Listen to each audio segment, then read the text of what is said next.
Good morning, everyone.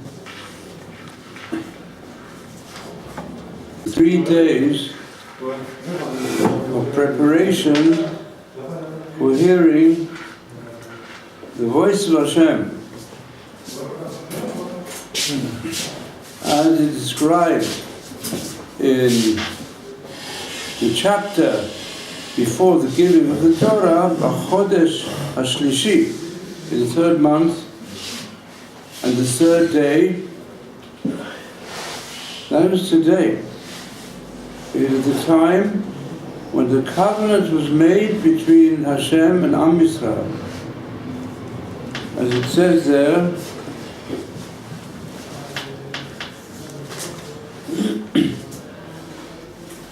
Chodesh HaShlishi, V'achanu b'midbar, Vayichon shom Yisrael neged ahar.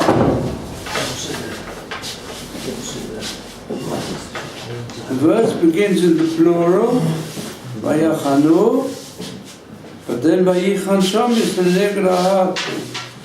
Ish echad, like one person, Lev echad, with one heart.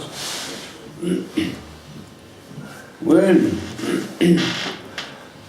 they were near the end of counting the days from the Exodus from Egypt to receive the Torah, and they were all united, then Hashem said, in verse 5, now, if you will continue to listen to my voice and observe my covenant, you will be my treasured people from all the nations.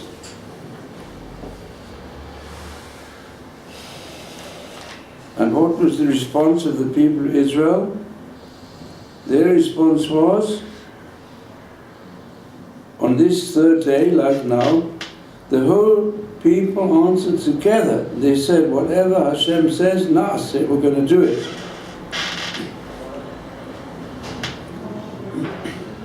So, as a rather anti-Semitic British poet said, how odd of God to choose the Jews. But he didn't read the text, because we see from these verses, it's not so odd. The Jews chose God. He gave them the choice. This was the last 2 days when Hashem, who gave the Torah in the desert, was willing to give it to anyone, to any nation. As it is implied in the verse, Kili haaretz, which means the whole earth belongs to me. It's open to everybody. But I can see that the other nations are not interested. Even those who are descended from Avraham Avinu, they rejected the Torah not on account of the special mitzvot which one has to accept when one becomes a member of the Jewish people, but they didn't want to accept the Noachide Code. They didn't want to accept what it says in the Decalogue, in the 10 Commandments, as they're called, that you shall not murder. That was too difficult for Esau. When it said you shouldn't become immoral, commit adultery, you shouldn't steal, it was too difficult to the Bnei Ishmael. So it was left to the Jewish people. And the essence of it is, the people said, Yachtov, in complete unity, we will fulfill whatever Hashem commands us. I think it's worthwhile here quoting the specific interpretation of the Sophono, who says that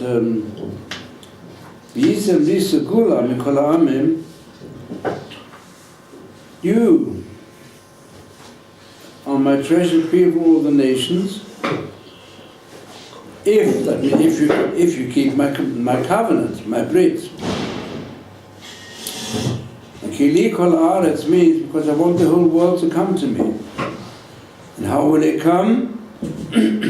If you will become a priestly kingdom, the same relationship that exists between the priest, the Kohen, and Am Yisrael within the people, a similar relationship, the whole nation of Israel, we have to set an example to the nations of the world.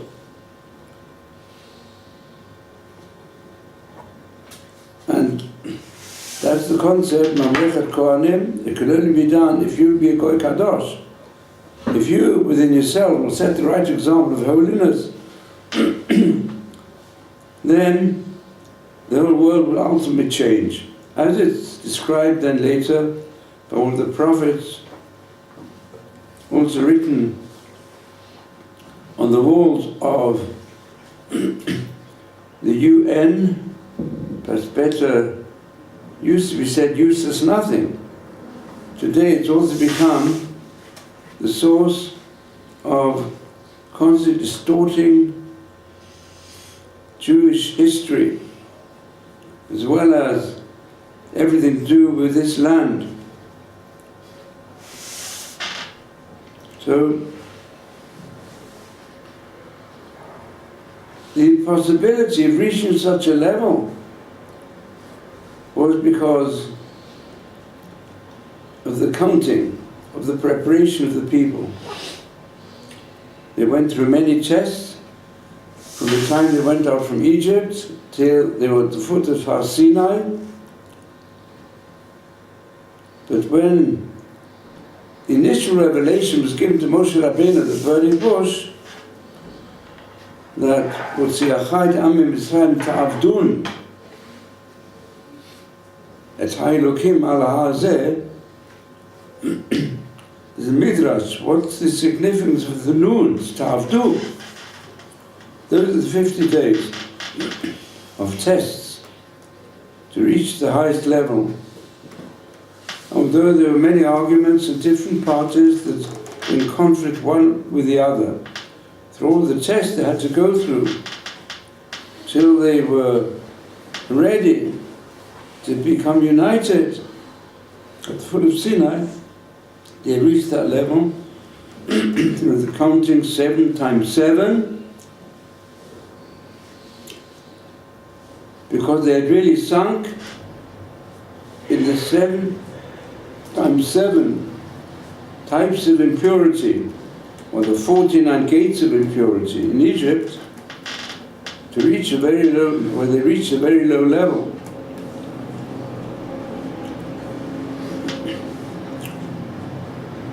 And instead of that, they built up, counting the Omer. The question's often asked, why do we count the Omer? The Omer is made of barley, which is animal fodder. Shouldn't we rather count the other way? Count to the Shtei Alechem, count to the high level of Shavuot. Because that's the normal way you count. Let's say people become engaged, and in fact, you see at Mitzrayim as the engagement between Hashem and Am Yisrael, then generally speaking, you look forward to the wedding, and the wedding chuppah, even until today, is based upon the chuppah between Hashem and Am Yisrael, which took place on Shavuot, Kof Aleim HaKikis, and many other aspects. That's the chuppah. So why don't you count like let's an engaged couple would count the other way around? We're looking forward to the time. Now it's 49 days, a long way away. So you get nearer and nearer. It's only 3 days. Like today, only 3 days to the high level, to the wedding. And that's the mashal that's brought in the Midrash also. The chad lachesed l'raich avar klulotai. Avar klulotai means the romantic period of engagement between Hashem and Am Yisrael. So shouldn't we rather count the other way? So the answer is also an important answer for Chosn HaKala, that it's no use if you're counting all the time, thinking, oh, how will it be then? How will it be at the wedding? Therefore you count. Now it's 49 days, now it's 40, 50, 30, going down, till you come to any more than another 3 days. No, you've got to build up. You've got to build up the Memte Shari Kedusha. The 7 times 7, 7 is really the concept of Shabbat, Sheva Shabbatot. You've got to work yourself up to recognize Hashem is with you, but you've got to do your part. You've got to keep the Kedusha of Shabbat, which comes after the 6 days, 6 of the material world, use the material world, and there you've got to bring in the spirit of Shabbat and look forward to it, where you feel that everything that happens in life is dependent upon Hashem, and how far we worship Hashem and connect with Him. And also Chos and Kala, it's all very fine, just knocking off the nearer you get to the anticipated fantastic day, but you've got to build yourself up step by step with Kedusha, to reach a high level of Kedusha, to merit to have this fantastic lifestyle of Chatan and Kala, and applies to the nation also. So this is really the deeper concept of the 7 times 7, from the level of Machal Behema, because the human being has got an animal self, and it's true, it stands on 2 legs, and it's got an intelligence. Some people also regard the human being as really an intelligent animal. And he might be an intelligent animal and follow with his intelligence, as we've unfortunately seen in the last 100 years, and perhaps seeing even more now in the present time, that human beings can be much worse than the animals. They've got high intelligence. They use their intelligence to go and become doctors of how to be cruel to fellow human beings, how to experiment with their bodies, how to exercise the most cruel methods of massacring with gas and other ways, and today to kill as many people as possible and to kill themselves for it. They're ruining the whole purpose of life with their intelligence, with modern technology. That's what intelligence brings to, unless you subject it to the Memtet Shari Kedusha. And then the 50th day is like this, to understand it more deeply. This is our Pi Zohar, Pi Maral, Pi Rav Hirsch. So we find the concept of Brit Milah. After 7 days, we perform the Brit. The Brit always represents a covenant with Hashem on the highest level. It's what in nature also we find most natural procedures, very many of them, like for example light is divided into 7 colors of the spectrum. Sound works according to octave. We come to the 8th note is really just the same note as the first one, except on the high level. So 8 represents the highest level. We find the 90th chapter of Tehillim, Hashamayim Asarvim Kvod Keiv. There's a description there of the heavens, the earth, how they declared through the harmony of nature, they declare the glory of God. I mean, Einstein said, my concept of God is the enormous harmony we see in the universe. As science progresses, you see more and more harmony with such a fantastic manner, which goes all through nature. And many scientists therefore say, that brings me to God. But then the 8th verse, the Torah Hashem Temima. Torah of Hashem is on the level of Tmimut. Tmimut means the highest level of perfection, which can be achieved by human beings. Mashivat Nofesh, it brings out the true soul. Because the soul of man is a Tzelem Elokim. Mashivat Nofesh.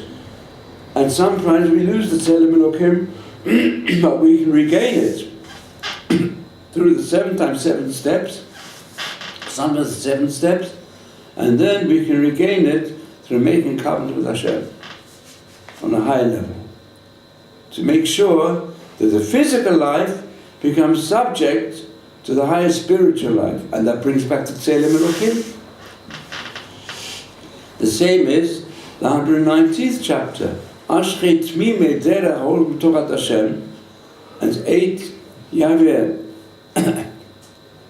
Each verse that the Aleph is repeated 8 times, that's the acrostic, all the way through.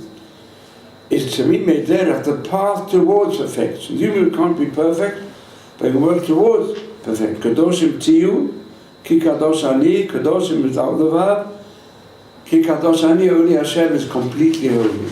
But we can strive to link up with Him without Tzelem Elokim. And that's the power of the 8.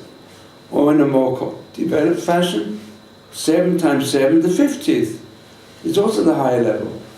And that explains the relationship between Sfirat HaOmer and Shemitah and Yovel. The Jubilee represents that higher level where everything goes back to its source. And which is the source? Hashem. So you can bring the power of Hashem into individual life, you can bring it into the national life of Am Yisrael. And that's the deeper significance of the 50th day. But it goes further. On the 50th day, after starting the count from the Omer, we bring the offering called the Shtei HaLechem. The Shtei HaLechem is 2 loaves of bread, which is human food. Well, that's the level we reach. When we reach the 50th level, we reach the highest human level of being able to witness the voice of God even at the beginning of the life of our nation. Also, we know that the description of the Exodus from Egypt is referred to being the Parshas Va'era by Arba Lashonot Shel Geula. So, the final one is Lakachti etchem li la'am. And that is the 4th expression of Geula, for which we learn on Pesach already, the 4 kosot correspond to these 4 levels of redemption. The purpose of the physical redemption was to bring the spiritual redemption. Not divorced from the physical, but coming as a culmination. And that's expressed by Rav Hirsch, for example, who says that the 4 expressions of Geula are 2 of them express the physical freedom we reached, both at the birth of the people, that's Pesach, and then also the physical sustaining, continuation, survival of the physical Jewish people, which is Sukkot. And then we have 2 other Lashonot Shel Geula, which refer to the spiritual aspect of the redemption from Pesach, which culminated on Shavuot, and then the spiritual continuation, which we have on Sukkot, the survival of the Jewish people culminating on Sukkot Shmini Atzeret. But he makes the Midrash makes this parallel. The Midrash says that really Shmini Atzeret should have come 50 days after Sukkot, because the Shalosh Regalim.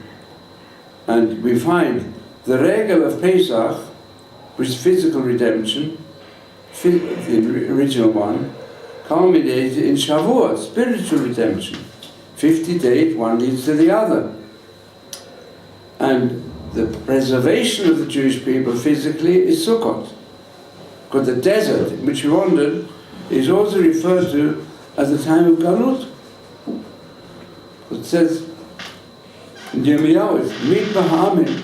Just like we had to wander because of our sins, we couldn't go straight to Eretz Israel and achieve the Gola, because sin of the golden calf, then sin of the Meraglim. So then we had to wander till we were ready to come to the final Gola. Similarly, Sukkot is a regel, and what about the higher level which comes after 50 days? So the Midrash says, HaKadosh Baruch Hu said, Regalim means you've got to use your feet as well when you want to come to Shavuot. When afterwards the offerings were brought to the Hamikdash, in order to achieve the higher level, many people had walked. They even had to take transport a good part of the way, in early times also, but a lot of the time they'd have to walk.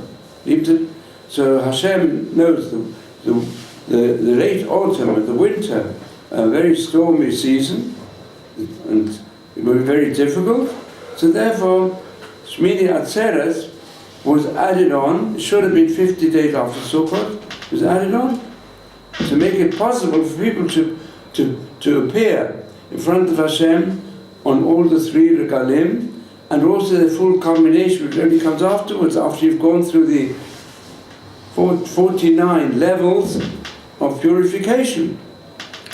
So this is what the Midrash says concerning the parallel between Shmini Atzeret and the festival of Shavuot, which comes after the 7 weeks, which is not got a good many names. Maybe people ask, which the sages, they don't give a name which has occurred in the Tanakh. In the Chumash we have Chag HaChatzir, Yom HaBikurim, Shavuos. We know it's Man Matan Toratenu from the Pasha, from Kentucky to the Torah. If you enter the Torah Shabbat Pei, you see it's the same time. And the Varim is called Yom HaKahal. It's a day when the whole community of Am Yisrael became a community. The community is based upon Matan Torah at the same time. So you can ask the question, what is Shavuot called by the sages? Then if you know, what name is Shavuot? Do the sages sometimes calls the Man Matan Torah Teinu also, occasionally. And they also quote the names given in the Chumash. Yom HaKahal, they've given the Torah, Man Matan Torah Teinu, Chag HaChatzir, Yom HaBikurim. What the name Shavuot obviously comes because it's the combination of the 7 weeks. And what do the sages call it? What is it? Atzeret. It's called Atzeret. Why do they call it Atzeret? In fact, it's confusing. They call it Atzeret. It's confusing. Why? Because it says by Shvi Shel Pesach Atzeret Hashem Elokecha. It does not say this in the Chumash. It's called the Shavuot. So why did you say Atzeret? What's the answer? What does Atzeret mean? What does simple mean by Atzeret? Stone. It really means to hold something together. So in other words, you've celebrated 6 days of Pesach. On the 7th day, you should take in all the lessons into your mind, into your life, which you should take from the festival. And that's also Shmini Atzeret. Some say it's called Shmini Atzeret. Why? Because it's got the whole cycle of festivals from the beginning of spring to the end of the summer, already entering into autumn. Then that's Shemini, that's the Atzeret. That's the usual interpretation. In fact, they say, Mikaf regel vad atzeret ein bo maton. In Chazon Yeshayahu, he speaks about the people of Israel, how they celebrate all the festivals in the Beit HaMikdash. Mikaf regel. Yeah. From the foot of all when the foot starts already going to the pilgrimage festivals, the Kaf regel, Ad Atzeret, there's no healthy spot in the body of Am Yisrael. That's the Chazon Yeshayahu. when he laments the way in which the people are not fulfilling the purpose. So Atzeres is the final assembly of the people, also to assemble all the lessons that you take from the Yom Tov season. But according to how we're learning now, it's something much deeper, because it teaches us that Atzeret is the ultimate, really represents the ultimate lesson. The ultimate is the regel b'fnei atzmo. It's got the special only rules. It's the fourth regel, and it teaches us all the important lessons we have to learn from Shavuot, from the giving of the Torah. And also, Shavuot is the real Atzeret, because Shavuot represents the giving of the Torah when we were able to give the Shtei Alechem and reach that level. Now, to understand this on a deeper level, I must bring you the words of the Ramban, who, it's interesting, I'll just explain. Rashi, in his interpretation of the Chumash, he follows the Derech HaPshat. The simple meaning, he even goes into the grammatical structure. And in addition, Rashi says himself, he makes full use of the Midrashim that explain things in the Pshat. He always says, whenever Rashi brings Midrasho, it's always in order to answer a question on the plain meaning. You can take the verse of the plain meaning, but why does it mention it? There's so many phrases all through the Chumash. In fact, I say the best Rashi in the Chumash is the one that says, I don't know what this means, what's come to tell us. In other words, to learn Chumash Rashi is to learn every verse in the Chumash the way you have to find, what does this phrase come to teach me? Because Torah means teaching. So why is it mentioned? It's the word of God. Why does God say it? There's sometimes a few words for which you learn enormous amount of halachot, and some there's a few phrases we don't know what it comes to teach us. Of that, Rashi found 4 or 5. He didn't know, and he said so. What are all the others? So if you learn Rashi properly, it means Rashi expects you to be able to understand with your own mind what this comes to teach us. Or, if it's difficult, he gives an explanation. When he doesn't give an explanation, you've got to work it out yourself. And Rashi found 4 or 5 places where he couldn't work it out. But Ramban has different ways. He explained on that level, but he is a master of Pardes. Pardes is Pshat, Remez, Drash, and Sod. There's four level interpretation.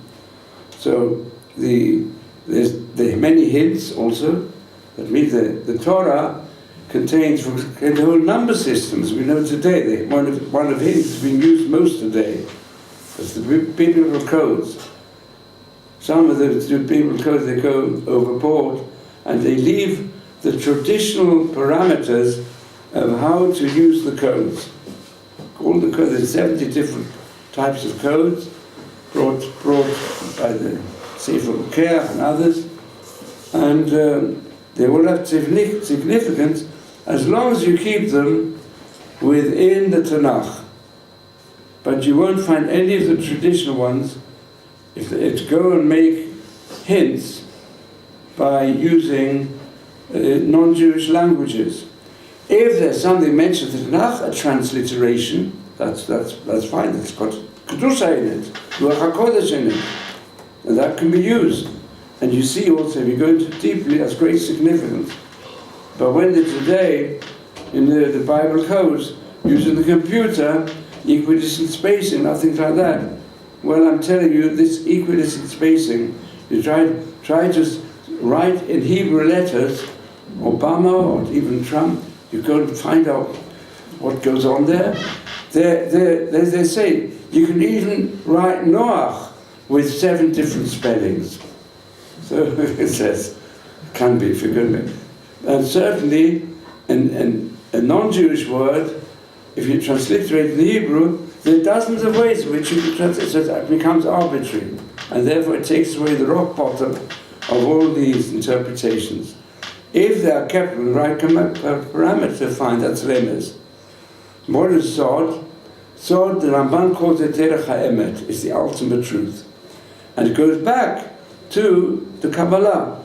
The Kabbalah is also very deep teaching, and often people, today especially, they haven't done the necessary introduction to Kabbalah, which are mentioned in the Gemara, in the Chagiga, to whom you can teach it, how it has to be explained. But basically it goes to the deeper, we call them esoteric, mystical teachings, and also some of the basic significance. So that I want to do this Ramban with you, which has great significance, what we're discussing, which you'll find in chapter 23 of Vayikra, verse 36, where it says, Atzeret hi, on, it says this here, on Shmini Atzeret. Shmini Atzeret, Atzeret hi. Because let's say by Pes, Atzeret L'Hashem Elokecha. But Atzeret hi is the final Atzeret. Atzalti etchem lefanai, I have kept you back in front of me, like the prince or king who invited his children to a meal for so many days. And when it finished, he said to them, please stay with me a little longer, because kasher alai brit atchem. It's difficult for me to separate from you. That's Rashi. These are words of Agadah. But Derech HaEmet, well, this we know about this. This means the fourth. In fact, there's a beautiful explanation that the non-Jew who wanted to become Jewish, who came to Shammai and Hillel, and said to them, teach me the Torah on one leg. What's on one leg? I want to know, by all the festivals, it gives a meaning to it. In the Pesach, bring the Korban Pesach, Matzah Maror, and Sukkot also. But Shmini Atzeret, it doesn't say what it's for. So she wanted to know what's the basis of it. So it says, Kosher Lai Brit Aschem. It's difficult for me that you Jews should be separate one group from the other.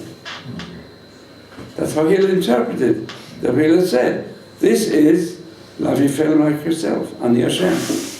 Love a fellow man is the basis of the whole Torah.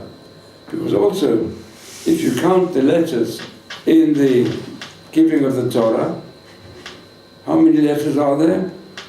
In Aseret HaDibrot, Keter Torah, 620. And so we've got 613 mitzvot. Each letter corresponds to one of the mitzvot. Fine. What about the last 7? So some say the last 7 comes because of Shemitz Menuah, because 7 Takanot Chachamim. But the explanation is, you want to know about Shmini Atzeret. So it means standing, what's the 4th regel for? The 4th regel is the last 7 letters of the Aseret Rimon, Asher L'Re'echa. The foot upon which the Decalogue stands, represented by Shmini Atzeret, Kosher Lai Brit Aschem. Hashem doesn't want you to argue with one another and to look negatively at one another. Try and look at positively, love one another, and then, but do it on the basis of Ani Hashem. Do it on the basis of the directives which I give you. Anyway, Divrei Gadahim. But Derech HaEmet, he says, the 6 days in which Hashem made heaven and earth, the 7th day is Shabbat. Shabbat has no partner.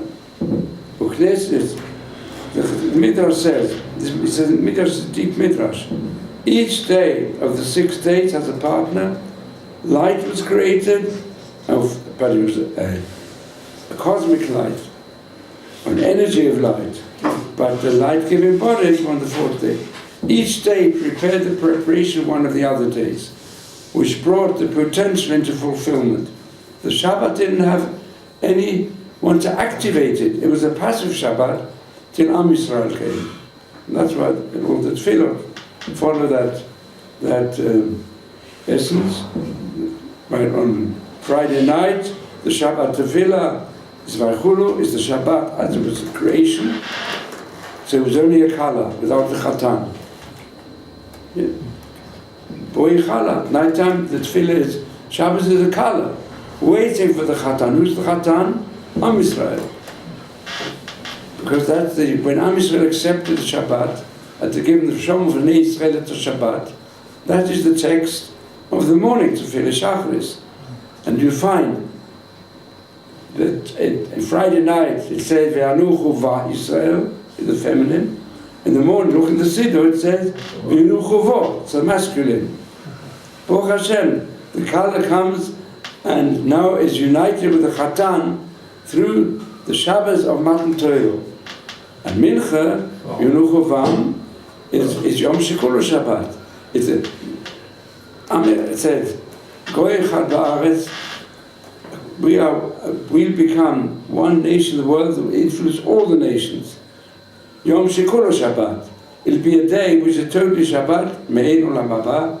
That is the plurality of the Shabbat when it encompasses the Geula, the future Shabbat, is also a complete fulfillment of the original Shabbat. So this is Yom Shmini Shabbat. So he said like this. So the concept of Atzeret, Kisham Netzah Kol, because there with everything becomes to its final purpose. The Tziva B'Chag HaMatzot, Shiva Yamim B'Kedusha Lifnei Melachreihem, Yichulam Kedushim, U'B'Tocham Hashem. With Pesach, which is the founding of Am Yisrael, it has a complete holiness before and afterwards. From there you count on 49 days, 7 weeks, Kemei Olam, like the days of the world. In other words, the days of the world are the 6,000. If you make a reckoning, not going to now in detail, if you multiply 7 by itself 7 times, according to Kedusha that it's produced, each time after the 7 times 7, you come back to the giving of the Torah. And also, Kemei Olam is a reference to the future world. So it comes at the 50th level, when everything goes back to its source. So he sanctified the 8th day of Sukkot, and the days in between, B'Shmini Shel Chag. So Kiddush Yom Shmini, B'Shmini Shel Chag, and days in between, like Chol Moed, between the 1st and the 8th. So he's referring, how did it all start? It all started with the 7 times 7 days, separating Pesach from Shavuot, when the Torah was given. So he says like this, that in fact these are all holy days, the concept of holiness, and we find the Shmini is like the 50th day. So it turns out that the days of Sephirah are similar to also the final Atzeret. It's also supposed to be also supposed to be 7 times 7 come with Shmini Atzeret in each time. That means we have the first level in the year. We have the 7 times 7 days from Pesach to Shavuot, called Atzeret. And the concept of Atzeret there is really the 50th day, when everything goes back to its source, when we assemble everything together, which is also Matan Torah. And so he said, the first day is Yom Tov, and the last day is Yom Tov. In between is Chol HaMoed. It's a high level. And this also, what they said, Shmini, Regel Bivnei Atzmo, Yinin Poza Kosha. And they read Tashlumim of the first. Kihu Atzilut Arishonim, Ve'ene Ka'achadot Shelahem. Because it's like the most noble level reached from the beginning, and not like any of the other more limited aspects of holiness, which come at the end of 7. That's why in Kol HaBechor it says, Chag HaMatzot, V'Chag HaShavuot, V'Chag HaSukkot, Shivat Yamim. There it doesn't mention Shmini. Ki sham omar yerei kol zechorcha. In other words, the final day is Day of the Geula, where it's a deeper explanation, where everything will go back to its source. There'll be a high level, even of Potam Kalim Nema Kol Zechorcha, V'Yoshi Atzereti. So that is a level already of such closeness to the Shekhinah that does not exist in this type of lifestyle. And all this goes back also to the concept which the Ramban mentioned at the beginning of Bereshis, that the 6 days correspond to 6,000 years of this type of existence. That means we are living in now near the end. Each 1,000 years, it's as follows. Chazal say 2,000 years of Tov Vavohu. The second 2,000 years, which begin with Avram Avinu, is Torah, and then the last 2,000 years are Yemot HaMashiach. In those times, any time, if the people would have been virtuous, they could have experienced the Mashiach. But if it gets very difficult, it'll only come at the end of the 6,000 years. So now we're nearing the end of the 6,000 years. And that's why the world is changing enormously, at a far greater rate than we've ever seen.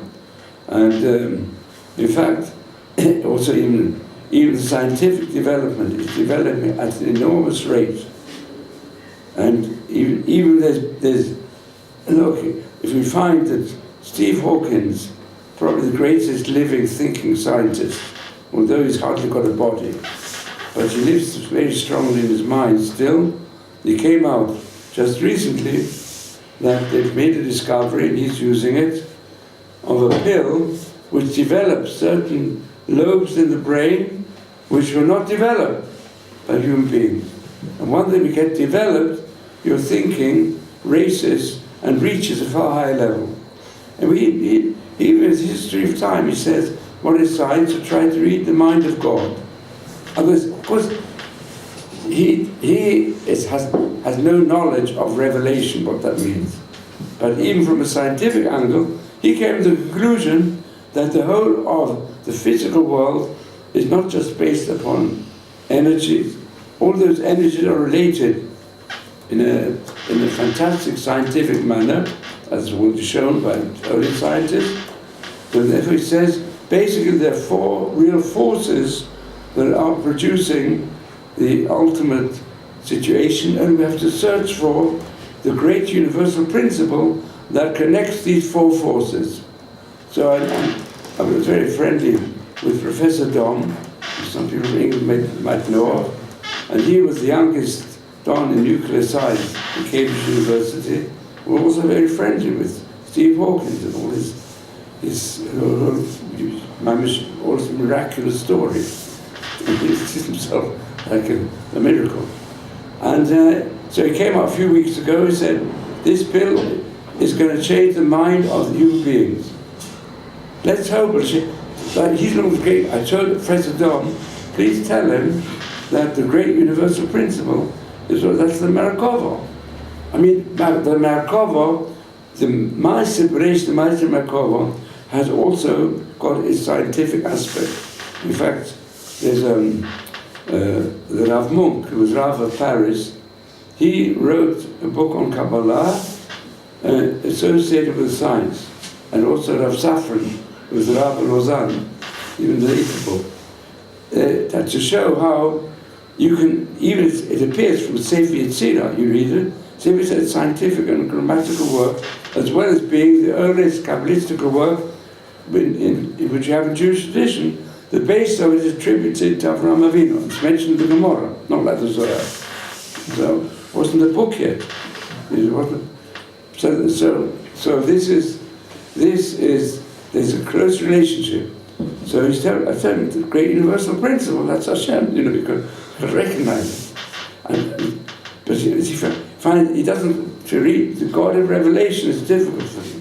For those whose whole life has been just scientific aspect. But they can see even the great scientists, maybe with different names, but it's the name Elokim. Elokim really means, Seiki Matrus Hateva is science. Elokim is the God who can be revealed to scientists. And is being revealed all throughout the ages. Hashem is the God of Revelation, well, that's only for those who have historical experience, become part of the inner archetypes, come in deep in the subconscious. Or Ger Tzedek, who became like one who's reborn into the Jewish people, and retroactively we say his soul was there for Sinai. So this is the deep concept developed here by the Ramban of the ultimate time when man will change. And how can we expect? It's even amazing that the United Nations, the reason for it is because they founded the United Nations, they took almost everything from the Bible. The Jews and the non-Jews were involved, but also the main non-Jews were involved in the Middle Ages to bring about a book of human rights and so on. They worked almost entirely from the model, not just of the Tanakh, but also the Torah Sheba'al Peh, which in the Renaissance period they were able to study. So that's on the wall of the United Nations. That dream of Micha and Yeshaya, that people will no longer learn about warfare, and there will be plenty for everybody, means a new mind. You've got a new attitude. There will be no, as the Rambam brings the end of his Sefer, that in those times, Am Yisrael, we will be the nation who have carried through thick and thin the greatness of the revelation, and that will be a time when the nation will accept it. So it means, of course, a different mindset of the human being. So let's hope we'll experience it soon. And we see in any case here at Eretz Torah, there's so many miracles, but Hashem is obviously teaching us. You just, why don't you take the full jump? We just had Trump, so he didn't mind mentioning God quite a few times. He praised the God of the court, didn't mind mentioning. So of course, the ministers of the government also joined in. So it's about time that here in Israel we should make a Kiddush Hashem and try to introduce the name of God into the national anthem, into the Declaration of Independence, and change totally, because it gradually, in any case, is going to happen. Let's hope it'll happen more quickly if all Am Yisrael will reach the majority at least, who will really do teshuvah at all different levels, and in Mitzvah Hashem, as a result, we won't have to wait to the year 6000 and even sooner. We will all express in Mitzvah Hashem, Uvo Chulam, Bibrit Yachad, Nasev Nishma Amru Ke'echad, B'toch Am Yisrael Hayom, V'nizke Ligula Shleima, Al Yidei Teshuvah Shleima, Amen. Amen. The question